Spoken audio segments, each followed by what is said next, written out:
दोस्तों, क्या आपने कभी सोचा है महाराज जनक एक राजा होकर भी क्यों हल चला रहे थे और माता सीता उन्हें भूमि के अंदर कैसे मिली? अगर महाराज जनक माता सीता के बस पालनहार पिता थे तो फिर उनके जन्मदाता पिता कौन थे?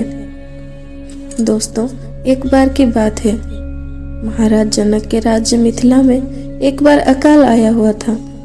तभी राज्य के ऋषिगण राजा को सुझाव देते हैं कि अगर आप स्वयं जाकर खेत में हल जोतेंगे तो इंद्रदेव खुश होकर आपके राज्य में वर्षा कराएंगे। अगले दिन महाराज बस वैसा ही करते हैं, अपना हल लेकर खेत जोतने चले जाते हैं। खेत जोतते जोतते उनका हल एक कोई धातु से जाकर टकराता है। जब वो रुककर वही जगह को खोद के देखते हैं तो उसके अंदर से एक कलश निकलता है और उस कलश के अंदर एक सुंदर छोटी सी नन्ही सी कन्या होती है।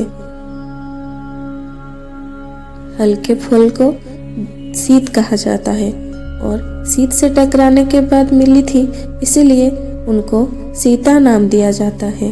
भूमि से मिली थी इसीलिए उनको भूमिजा भी कहा जाता है और राजा जनक की पुत्री थी इसीलिए उनको जानकी भी कहा जाता है।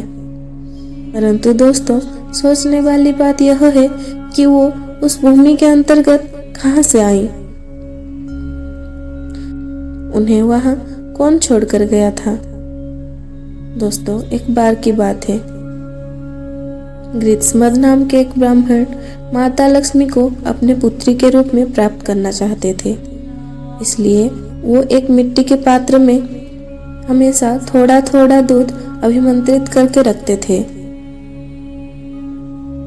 ताकि लक्ष्मी माता बच्ची के रूप में उस मिट्टी के मटके से प्रकट हो सके। एक बार रावण त्रिलोक विजय करने के लिए निकला था। अपने पुष्पक विमान में जाते हुए वो देखता है कि एक आश्रम में कुछ ऋषिगण यज्ञ कर रहे हैं। वो सोचता है कि वो इस यज्ञ के फल से उसको पराजित करने वाले कोई अस्त्र या फिर कोई किसी देवता को आह्वान कर रहे हैं। वो क्रोध से तिलमिला उठता है और वो उस ऋषिगण को मारकर उनके रक्त को एक पात्र में एकत्रित करके अपने साथ ले जाने की योजना बनाता है। तभी उसकी नजर उसी पात्र पर पड़ जाता है जिसमें ग्रीष्मद ने दूध रखा था। वो उस पात्र को लेकर मुनि ऋषियों का रक्त उसी में एकत्रित कर अपने साथ ले जाता है और जाकर मंदोदरी को वो पात्र सौंप कर बोलता है कि इस पात्र को किसी सुरक्षित जगह में रख दो। इसमें एकत्रित रक्त किसी विष से कम नहीं। यह सुन मंदोदरी सोचती है कि इस पात्र में विष ही होगा। वो बहुत ही धार्मिक और उदार महिला थी। अपने पति का यही क्रोधी, लंपट और दुराचारी स्वभाव से वो बहुत परेशान हो चुकी थी।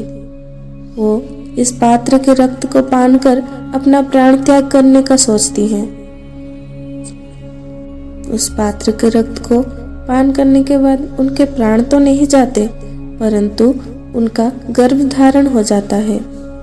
परंतु वो चिंतित हो उठती है क्योंकि 1 साल से अधिक वो रावण के समीप नहीं गई थी।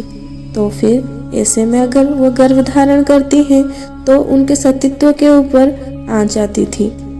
वो सोचती है कि इस गर्भ को पात करना ही सही होगा। वो एक दास को बुलाकर उस शिशु को कहीं दूर ले जाकर जमीन में छिपा देने की आदेश देती हैं। वो दास संयोग कहे या फिर नियति, वो दास उस कन्या को राजा जनक के ही राज्य में छुपा देता है। फिर जब अगले दिन राजा जनक उसी खेत में हल जोतते हैं तो उन्हें माता मिलती हैं। तो फिर इस बात से हमें पता चलता है कि राजा जनक उनके पालनहार पिता थे। तो फिर आप ही बताएं दोस्तों, इस कहानी में माता सीता के असली पिता किसे कहा जाए?